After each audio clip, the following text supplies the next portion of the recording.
Hi, this is Natasha Bilodeau again. I had so much fun cooking with y'all last weekend that I wanted to do it again. So today I'm gonna make my grandfather's crawfish etouffee, and I know that he would not mind me sharing his recipe because if any of y'all knew him, he was such a kind person and he would love for everyone to know.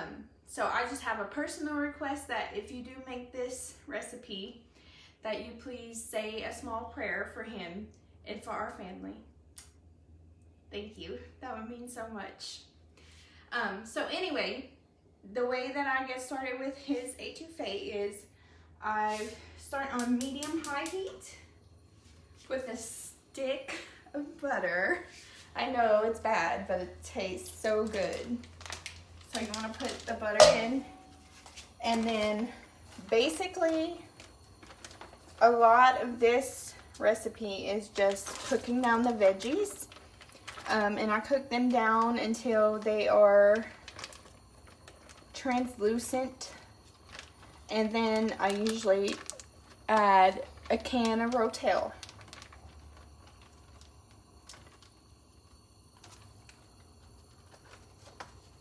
So we'll do that now.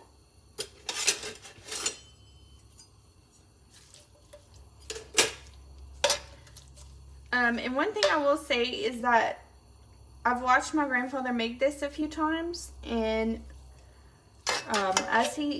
when he started to get older and was not as capable of cooking or just wanted something quicker, he wouldn't be this extravagant with it. He would use cream of mushroom soup and the cream soups, and that makes it a little quicker. I can't use those because my husband is allergic to those soups, so I tend to stick to this method. But I know a lot of people in Louisiana use the soups because it's a little bit faster.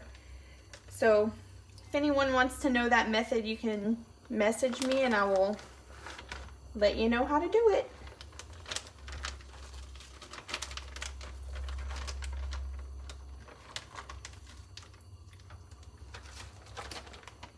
Having trouble with these onions in here. There we go. Okay. So we'll kind of ramp it up a little bit. And like I said, I'll cook this until everything's translucent, and then I'll add in some Rotel. And usually when I add in the Rotel is usually whenever it just it gets a little boring because you have to just kind of keep cooking it down. I just cook it down for a long time, usually about an hour and 30 minutes, whatever. I just kind of wing it, but we'll show y'all that process, and then we'll do a time lapse, and then we'll come back to you whenever I add in the roux.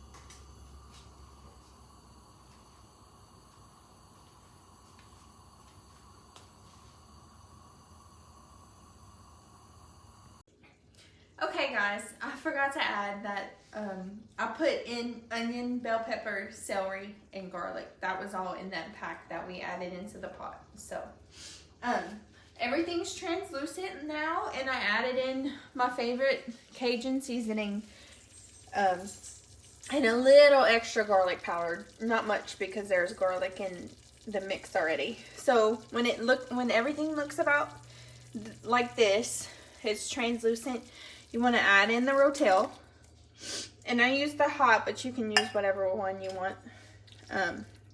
And so I'm just gonna let this cook down for probably an hour, and then you want to make sure that it does not lose any water, so you don't want the veggies to burn. You'll have to babysit it a little bit. You don't have to stick with it the whole time like you do a roux, but you just want to make sure that your veggies don't burn. So we will see you after this is all cooked and we are ready to add in the roux.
Hey guys, so I cooked that for probably an hour, maybe a little bit more, maybe 5 minutes more. And so you can see from the time lapse that it's like it went from like a bright red to like a brownish color. So you want it to be looking about like this whenever you add the roux.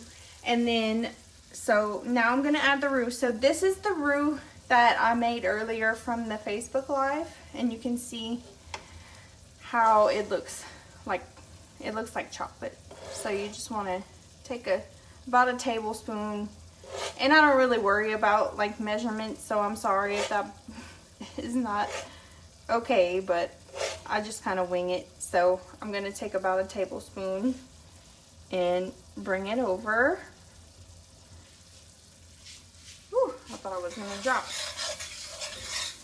And it's going to make it thicker. So you're going to want to add water. I usually add my water, and I think I want to add another tablespoon to this because it is not exactly where I want it to be, because it just looks more orange than I would like it. So I'm going to add another tablespoon.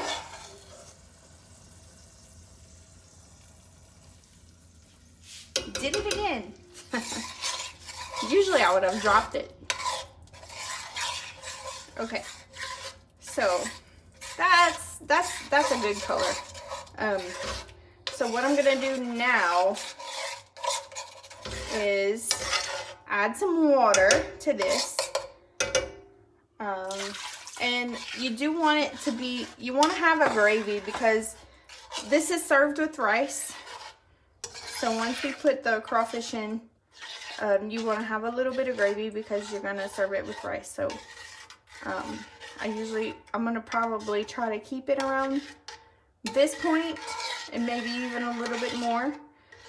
So once you add the roux, you're going to cook it for another 30, and you can even do an hour if you want to. You're just going to want to keep on adding water to it because you have to cook that roux inside here. So we will see y'all back here whenever we are adding in the crawfish.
Okay guys, so we added in the roux and we just cooked that down for about 40 minutes.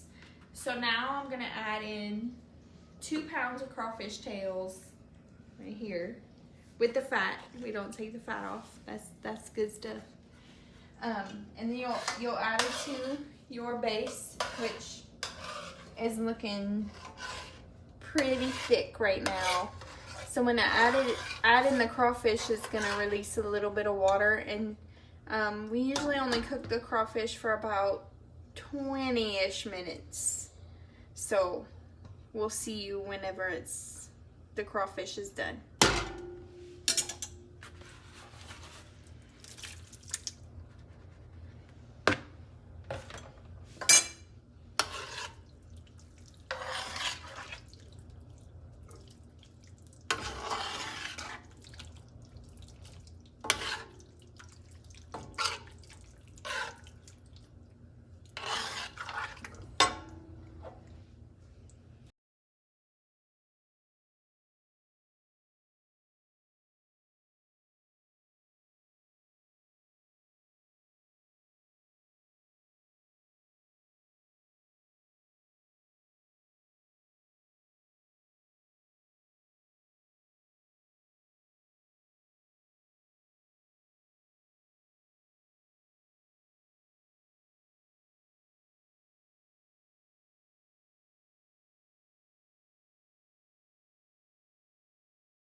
Okay guys, so we cooked the crawfish for about 20 to 25 minutes.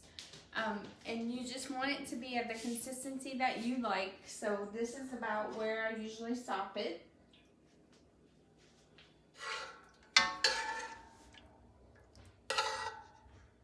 And we serve it on a bed of rice. And it also goes really, really well with a cold potato salad, if you would like to make that. I so enjoy doing these videos with y'all. And I hope that my grandfather is proud in heaven. I miss him so much. Thank y'all so much for watching.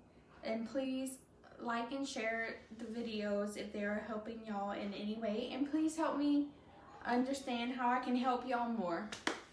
Thank you so much. Bon manger avec des amis.